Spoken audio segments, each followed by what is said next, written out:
आनंद एक कॉलेज में छात्र था। उसने एक डीलर के शोरूम में एक सुंदर स्पोर्ट्स कार देखी थी और वो लंबे समय से अपने लिए एक ऐसी ही कार चाहता था।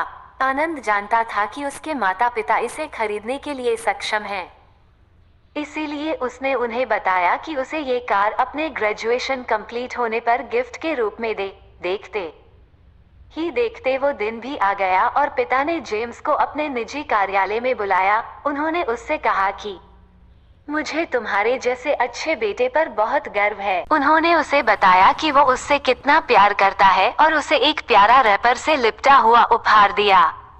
आनंद उस छोटे से गिफ्ट के डब्बे को देख निराशा महसूस करने लगा, लेकिन वह जानने के लिए उत्सुक था कि ऐसा क्या था उस बॉक्स में। इसलिए उसने बॉक्स तुरंत खोला और उसमें एक लाल कपड़े से लिपटी भगवद गीता देखी। आप इतने अमीर हैं और आप मुझे केवल एक गीता दे रहे हैं। काफी गुस्से से अपने पिता पर वो चिल्लाया और अपनी नाराजगी और गुस्से के वश में आकर आनंद ने न आव देखा न ताव तुरंत घर छोड़ दिया। काफी साल बीत गए। आनंद अब एक सफल व्यवसायी बन गया था। वह अपने जीवन में खुश था। उसकी शादी हो चुकी थी और उसके 2 बच्चे थे। उनका परिवार एक सुंदर घर में रहता था, लेकिन उसके पिता के साथ टूटे रिश्तों के कारण उसकी आत्मा अभी भी आहत थी। आनंद अपने पिता का घर छोड़ने के बाद कभी उनसे नहीं मिला था।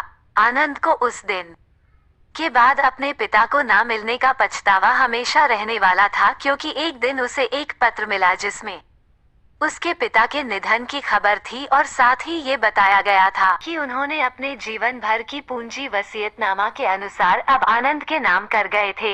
अपने पिता की सारी संपत्ति विरासत में मिली। तब आनंद अपने पिता के घर पहुंचा और कुछ महत्वपूर्ण कागज की तलाश करने लगा और गलती से उसे वहीं भगवद गीता का उपहार लिपटा हुआ मिला, जिसे देख उसे फिर उसी उदासी का एहसास हुआ। उस गीता को उसने अच्छे से देखा तो उस पर अपने पिता की हैंडराइटिंग में कुछ लिखा पाया। उस पर लिखा था, मैं खुद को बेचकर भी हर सपना पूरा करूंगा तेरा, बस तू सपने जरा बड़े देखना। ये बोल रहा बाप नहीं, जिंदगी का सबसे पहला दोस्त तेरा।